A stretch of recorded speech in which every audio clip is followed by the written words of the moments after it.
Hello everyone, welcome to Sakshi's Vidya Sadhana. इस video lecture में हम पढ़ेंगे class 7 history chapter 4 the Mughal empire. ये पार्ट 1 है। Chapter 4 the Mughal empire. Chapter 3 हमने पढ़ा था दिल्ली सल्तनत, जो बनी थी अलग अलग वंशों से मिलकर। गुलाम वंश यानी स्लेव डायनेस्टी, खलजी वंश, तुगलक वंश, लोधी डायनेस्टी, इस तरह से अलग अलग डायनेस्टी पढ़ी। फिर हम देखते हैं कि आखिरी वंश जो था दिल्ली सल्तनत का वो था लोधी डायनेस्टी। और लोधी डायनेस्टी में भी आखिरी थे इब्राहिम लोधी, जिसको हराकर बाबर ने मुगल एम्पायर की स्टार्टिंग करी। और अब हम चैप्टर 4 में मुगल एम्पायर को पढ़ने जा रहे हैं।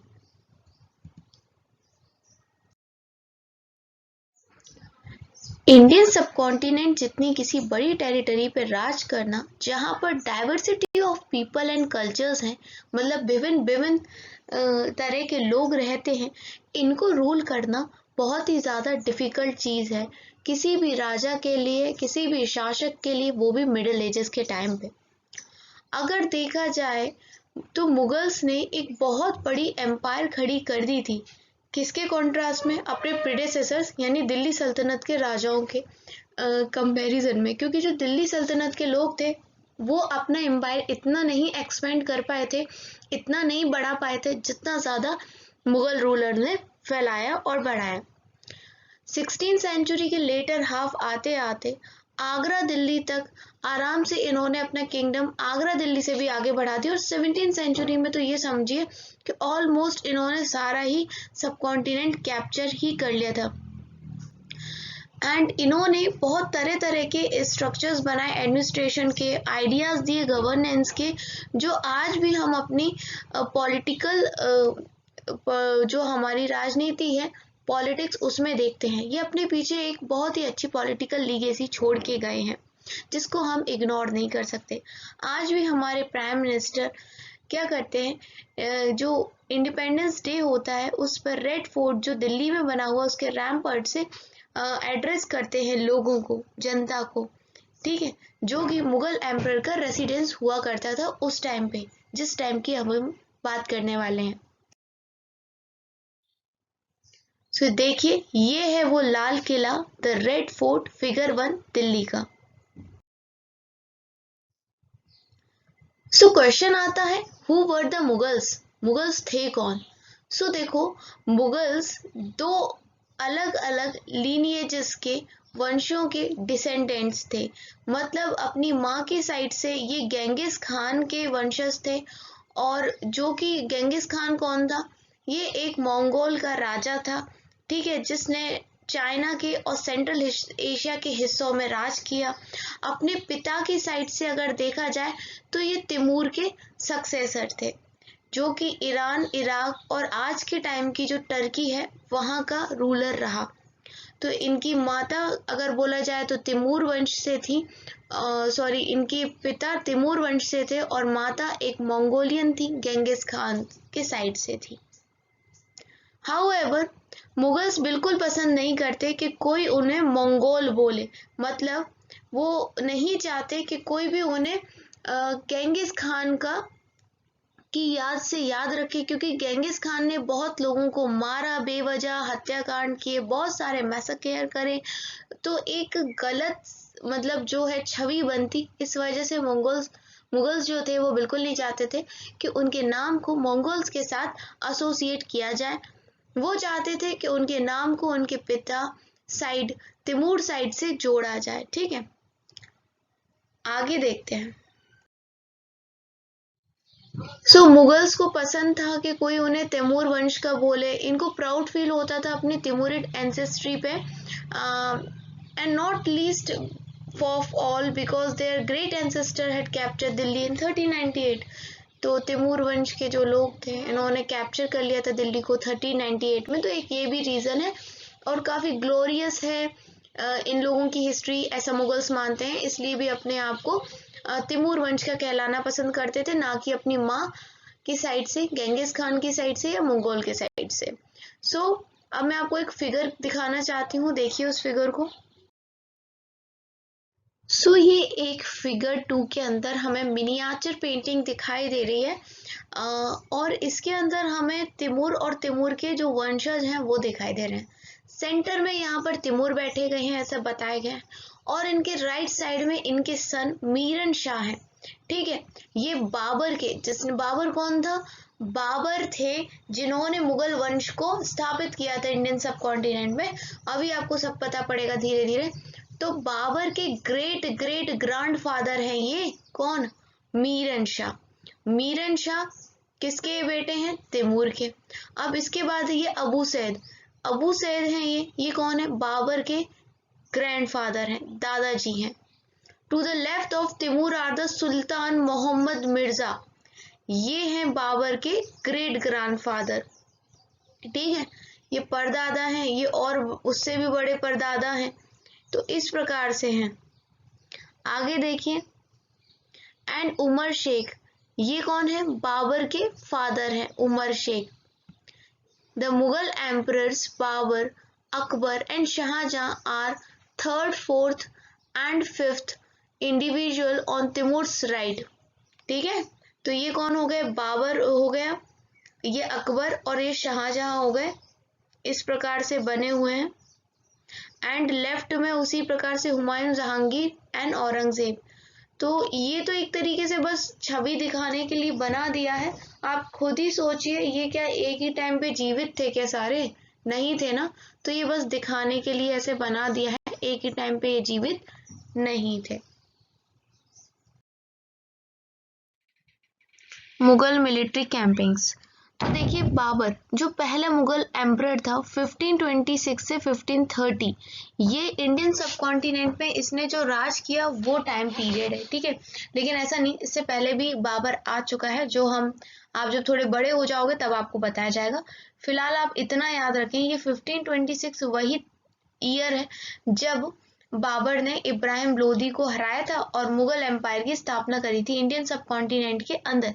लेकिन इससे पहले जरा बाबर की हिस्ट्री देखें, तो बाबर जब 12 साल का था 1494 में उसने फरघाना नाम की जगह पे गद्दी को हासिल किया था। लेकिन कुछ मंगोल ग्रुप, उज़्बेक नाम के जो मंगोल ग्रुप्स हैं, उनके अटैक की वजह से इसे अपना एंसेस्ट्रल थ्रोन, गद्दी, छोड़ के भागना पड़ा। कुछ टाइम ये ऐसे ही भटकता रहा, कुछ टाइम क्या, कुछ साल ये ऐसे ही भटकता रहा।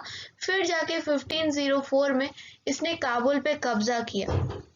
उसके बाद 1526 में हमने पढ़ा कि कैसे इसने सुल्तान ऑफ दिल्ली इब्राहिम लोदी को पानीपत पर हराया और दिल्ली आगरा को कैप्चर किया और वहां से मुगल वंश स्टार्ट हो जाता है। पानीपत एक जगह का नाम है। आगे हम देखने वाले हैं कि मुगल्स ने बहुत सारे कैंपिंग्स चलाए थे और इन्हीं कैंपिंग्स में जीत हासिल करके ही मुगल्स ने पूरे इंडियन सब कॉन्टिनेंट पे अपना राज स्थापित किया था। तो हम इनको केयरफुली देखने वाले हैं। हम ये भी देखेंगे कि अफगान से काफी खतरा रहता था मुगल अथॉरिटी को। एंड उसके बाद हम देखेंगे कि क्या अहोम्स जो एक लोग होते हैं, अहोम्स और मुगल्स के बीच में क्या रिलेशन है, इसको हम चैप्टर 7 में देखेंगे। सिख के साथ मुगल्स का क्या रिश्ता कैसा था, चैप्टर 8 एंड 10 में पढ़ेंगे। देन मेवाड़ और मारवाड़ के साथ कैसा रिश्ता था, वो चैप्टर 9 में देखेंगे। फिर हुमायूं जो कि बाबर का बेटा है और अकबर का पिता है, हुमायूं, इसका कैसा रिलेशनशिप था साफिद लोगों के साथ, साफिद वंश के साथ ईरान के। और अकबर का भी साफिद वंश ईरान के साथ रिश्ता था, लेकिन दोनों के रिश्ते में क्या अंतर था ये हम पढ़ने वाले हैं। उसके बाद लोगों ने, जो मुगल लोग थे, उन्होंने कैसे गोलकोंडा और बीजापुर पे अनेक्सेशन किया औरंगजेब के समय पे, क्या क्या इनको प्रॉब्लम्स आई दक्कन में, ये सारी चीजें हम देखने वाले हैं। तो देखो, एक 16th सेंचुरी में वारफेयर की बहुत सारी जो चीजें थी कॉमन थी, लेकिन जो कैनॉन था ना वो बहुत इंपॉर्टेंट चीज थी, क्योंकि ये इससे पहले यूज नहीं की जाती थी। और बाबर ने इसका यूज किया था फर्स्ट बैटल ऑफ पानीपत, जो कि इब्राहिम लोदी के साथ लड़ी थी, उसमें कैनन यानी तोपों का यूज किया था। गन पाउडर की जो टेक्नोलॉजी थी वो इंडिया में 14th सेंचुरी में आई थी, आप इस बात को यूज करेंगे। और फायर आर्म्स जो होते हैं वो पहली बार यूज करे गए थे गुजरात, मालवा, दक्कन के रीजन में, एंड इनको बाबर ने यूज किया था 16th सेंचुरी में। तो बहुत सारी नई चीजें युद्ध में बाबर के द्वारा यूज की गई थी। अब हम एक एक करके पहले मुगल एम्परर्स को देख लेते हैं और इनके मेजर जो इम्पोर्टेंट कैंपेन्स और इवेंट्स हैं इनके द्वारा किए गए उनको देख लेते हैं।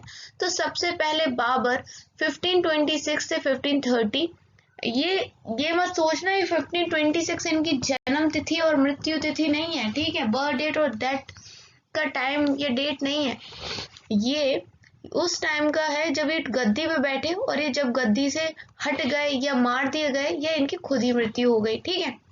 तो 1526 में इन्होंने इब्राहिम लोदी को हराया था तो गद्दी पे बैठे, फिर 1530 में इनकी बीमारी की वजह से मौत हो गई थी। अब देखिए 1526 इन्होंने इब्राहिम लोदी को क्या करा, डिफीट किया and his Afghan supporters and Panipat. 1527 में इन्होंने एक और लड़ाई लड़ी राणा सांगा के साथ, जो कि एक राजपूत राजा थे, ठीक है, कहाँ पर, खनुआ पे। उसके बाद 1528 में फिर इन्होंने एक और राजपूत राजा को हराया चंदेरी नाम की जगह पे और अपना कंट्रोल आगरा और दिल्ली में स्थापित कर दिया। फिर 1530 में तो इनकी मृत्यु हो गई। इसके बाद इनके बेटे आते हैं हुमायूं। इसने पहले राज किया 1530 से लेके 1540, उसके बाद इसको किसी वजह से भागना पड़ गया 1555 से लेकर फिर 1 साल के लिए इन्होंने राज किया और फिर इनकी मृत्यु हो गई। देखो, Humayun divided his inheritance according to the will of his father, his brother were each given a province. Humayun ने क्या किया कि अपने पापा की इच्छा के अनुसार इसने अपनी जो भी मतलब प्रोविंस थी उनको अपने सारे भाइयों में बराबर बांट दिया। The ambition of his brother Mirza Kamran weekend Humayun's cause against Afghan competitor. Sher Shah defeated Humayun eight Chausa. देखो मैंने आपको बताया था पहले ये 10 साल राज करने के बाद ये हुमायूं कहाँ भाग गया, क्यों भाग गया, क्योंकि शेर शाह से ये चौसा में हार गया था 1539 में और फिर उसके बाद 1514 में, जिसकी वजह से इसको भाग के ईरान जाना पड़ा। इन ईरान हुमायूं कहाँ पर रहा, साफाविद शाह के यहाँ रहा, वहीं पर हुमायूं को हेल्प मिली और फिर ये दोबारा से 1555 में आया, दिल्ली पे इसने कब्जा किया और एक ही साल ये राज कर पाया था, फिर एक दुर्घटना में इसकी मृत्यु हो गई। इसके बाद आता है अकबर 1556 से लेके 1605, बहुत ही लंबा समय है और अकबर को सभी जानते हैं, काफी फेमस भी हैं। अकबर जब 13 साल के थे तो वो एम्परर बन गए थे एंड इनके जो शासन काल से हमने 3 पीरियड्स में बांट रखा है। पहला है 1556 से लेके 1570, दूसरा है 1570 से लेके 1585, तीसरा है 1585 से 1605। तो पहला टाइम वो था जब ये थोड़े छोटे थे, तो इनके बिहाफ पे बैरम खान जो कि इनकी रीजेंट थे वो रूल करते थे, है ना, और कुछ अलग इनके घरेलू काम देखने वाले लोग हैं वो रूल करा करते थे। मिलिट्री कैंपेन्स लॉन्च की गई थी सुरीज के खिलाफ, दूसरे अफगान्स के खिलाफ, है ना, और इनके अड़ोस पड़ोस किंगडम मालवा गोंडवाना इन सब के जगह पे। और तो और कुछ रिवॉल्ट्स भी हो रहे थे इनके शासन के अंदर। इनका जो हाफ ब्रदर था मिर्जा हकीम वो रिवॉल्ट कर रहा था, उसको दबाने के लिए भी बैरम खान ने क्या करा, लोग भेजे, आर्मी भेजी। और उज़्बेक का जिक्र थोड़ी देर पहले भी हुआ था, ये मंगोल ही लोग हैं, तो इनसे भी लड़ने के लिए इनको भी चुप कराने के लिए अपनी आर्मी भेजी गई। फिर 1568 में क्या था, सिसोदिया लुबंश का लोगों का जो कैपिटल है चित्तूर, इसको कैप्चर कर लिया गया और 1569 में रणथंबोर को कैप्चर कर लिया गया। इसके बाद देखो, military campaigns in Gujarat were followed by the campaigns in east in Bihar, Bengal and Orissa. तो गुजरात के बाद देखो फिर बिहार का नंबर आया, बंगाल, उड़ीसा, मतलब धीरे धीरे करके ये पूरे इंडियन सब कॉन्टिनेंट में अपने कैंपेन्स भेज रहे हैं और जीत रहे हैं, तो इनका कब्जा वहां पर होता जा रहा है। इसी प्रकार तो धीरे धीरे करके इंडियन सब कॉन्टिनेंट पूरे में फैल गया था इनका राज।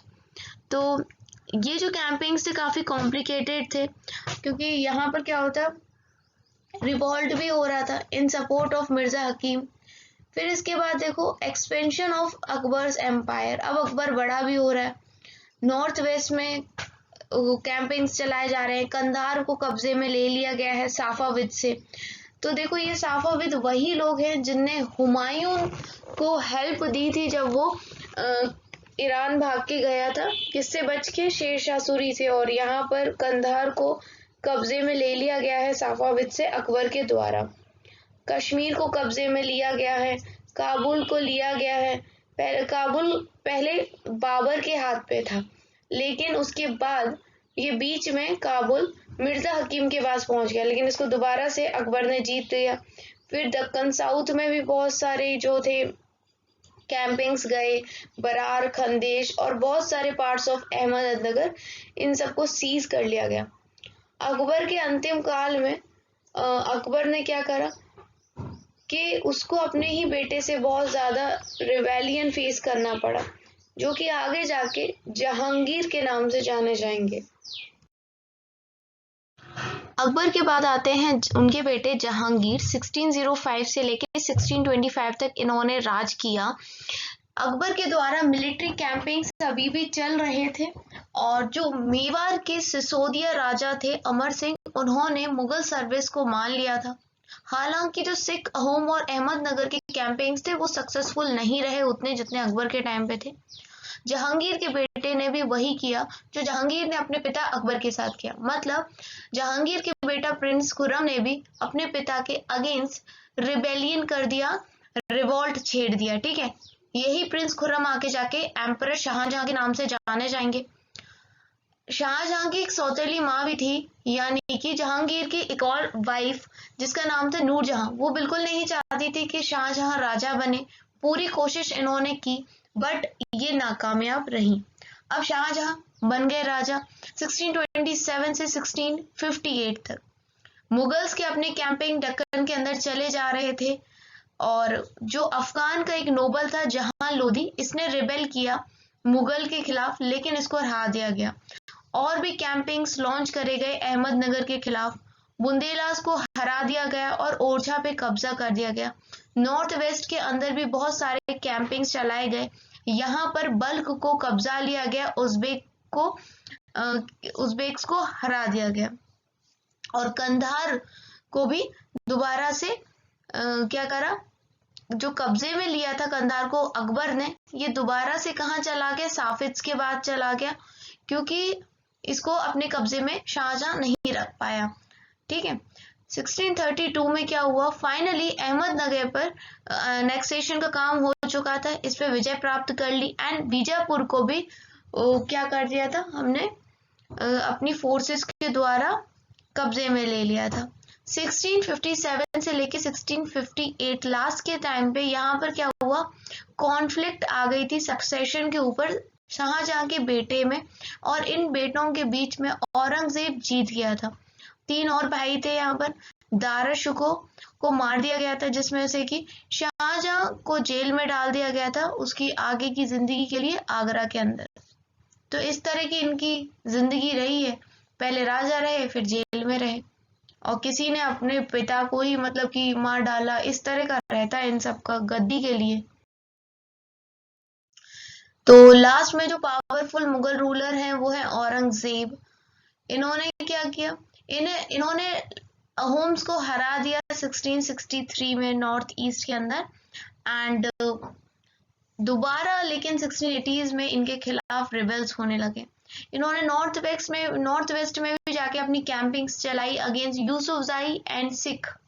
ठीक है, जो कि टेम्पररी बेसिस पे तो सक्सेसफुल थी बट ज़्यादा टाइम पीरियड के लिए नहीं थी, तो वहां से क्या था कि रिवॉल्ट फेस करना पड़ता था। Mughal intervention in the succession and internal politics in the Rathore Rajput of Marwar led to their rebellion. पहले आपने देखा होगा अकबर के टाइम पे स्पेशली मुगल्स के साथ काफी अच्छी दोस्ती थी, लेकिन औरंगजेब ने क्या करा, इनके पर्सनल इंटरनल मैटर्स में, राजपूतों की इंटरनल पॉलिटिक्स में दखल अंदाजी करना स्टार्ट कर दिया, जिसकी वजह से ये लोग भी गुस्सा हो गए और राजपूत से मुगल्स की बात बिगड़ गई। इन्होंने शिवाजी मराठा लोगों से भी अपनी बिगाड़ ली। ठीक है, बट औरंगजेब इंसल्टेड, कैसे बिगाड़ी इन्होंने शिवाजी की इंसल्ट कर दी और कैद कर लिया, लेकिन शिवाजी इतने इंटेलिजेंट थे कि इनकी नाक के नीचे से इनको चकमा देके औरंगजेब को वो आगरा से भाग गए थे और अपने आप को इंडिपेंडेंट किंग घोषित कर दिया था। और फिर मुगल्स के खिलाफ काफी सारे कैंपेन्स शिवाजी ने लड़े। Prince Akbar rebelled against Aurangzeb and receive support from the Marathas. ये मतलब औरंगजेब का भी एक बेटा था, उसका नाम अकबर ही रख दिया गया था। तो इस अकबर ने भी अपने पिता औरंगजेब के खिलाफ बहुत सारे रिबेलियंस करे और इसको सपोर्ट मिला था मराठा से और दक्कन की सल्तनत से। ही फाइनली फ्लैड टू साफाविद ईरान, और फाइनली वो कहाँ चला गया अकबर? साफाविद ईरान में चला गया। देखो, जब अकबर ने रिबेलियन किया तो उसके बाद औरंगजेब ने अपनी आर्मीज को उसके अगेंस्ट में भेजा दक्कन में, ठीक है, और बीजापुर को अनेक्स कर लिया गया था 1685 में एंड गोलकोंडा को 1687 में। And from 1698 Aurangzeb personally manage campaigns in the Deccan against the Marathas. Personally जाके खुद मैनेज कर रहा था सारी कैंपेन्स को मराठास के अंदर औरंगजेब। एंड मराठास का काफी ज्यादा स्पेशलिस्ट माने जाते थे गुरिल्ला वारफेयर के अंदर, जिसकी वजह से ये लोग चकमा देते थे मुगल आर्मीज को। और औरंगजेब को अपने टाइम में नॉर्थ इंडिया के सिखों से, जाट से और सतनामी से, नॉर्थ ईस्ट के अहोम लोगों से काफी ज्यादा रिबेलियन देखना पड़ा दक्कन में मराठास से। और इनकी जो डेथ हुई वो इस झगड़े को देखते देखते हुई कि आगे अब कौन रूलर आने वाला है। तो हालांकि औरंगजेब के बाद अब जो भी मुगल रूलर आए वो कमजोर रहे, इसलिए हम औरंगजेब के यहाँ तक ही पढ़ते हैं। बाबर से औरंगजेब तक ये थोड़े इम्पोर्टेंट और क्या थे, थोड़े पावरफुल रूलर्स थे, बाकी सारे इतने अच्छे नहीं थे। और औरंगजेब के बाद हम देखेंगे कि जो भी मुगल रूलर्स आए, इसकी वजह से मुगल डायनेस्टी क्या हो गया, कब पतन हो गया, डिक्लाइन आ गया, और फिर ब्रिटिश रूल हम पे हावी पड़ गया। आगे देखेंगे हम मुगल ट्रेडिशन ऑफ सक्सेशन, किस प्रकार से मुगल ट्रेडिशन ऑफ सक्सेशन चलता था। नेक्स्ट वीडियो में बताऊंगी। मिलते हैं नेक्स्ट वीडियो में, तब तक के लिए thanks for watching Sakshi's Vidya Sadhana.